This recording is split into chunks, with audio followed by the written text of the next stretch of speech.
Balita naman po sa lalawigan, 2 trabahador ang nasawi sa sunog sa isang bodega po ng foam dyan sa Davao City. Ayon sa Bureau of Fire Protection Davao, suffocation ang ikinamatay ng mga trabahador na sina Gia Subla at si Regil Mansing.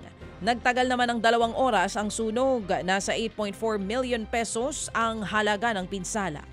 Inaalam pa sa ngayon ang sanhi ng apoy. Sugatan naman ang isang binatilyo matapos siyang saksakin nang sinabihan niya daw na may anghit sa isang computer shop sa General Santos City. Sa video, abalang naglalaro ang mga binatilyo nang biglang tumayo ang suspect at sinaksak sa likod ng biktima. Inambahan niya pa ang iba pang mga nasa computer shop. Agad namang dinala sa ospital ang 17 anyo sa si alias Nognog na nagpapagaling na po ngayon sa sugat sa kanang bahagi ng kanyang likod. Tumakas naman ang 17 anyos din na suspect na si alias Neil Pero. Sumuko din siya kalaunan. Nagalit daw ang suspect nang palabasin sa shop dahil sa mabaho daw nitong amoy.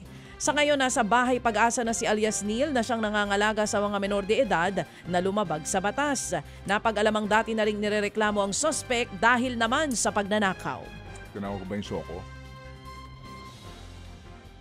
Wala sa balita, hindi nasabi. Tinawag yung Soko? Hindi yata, oo.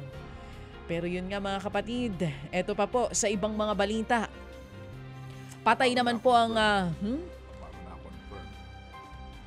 May namatay ba? Talaga, oo. Wala kasing computer shop. Nung panahon niyo, wala pa kasing computer shop. Nung panahon namin. Yung parang laruan ng mga bata, dikit-dikit kasi talaga sila dyan. As in talagang magkakadikit.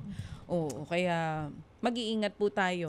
Nung panahon namin, Vito ang ginagamit. Ano yun? Para hindi ka masabihan na it is you they're talking about. Sige, hanapin ko yan para hindi ako masabihan nun. Salamat po sa advice, Oo. Samantala mga kapatid, sa iba pa pong mga balita.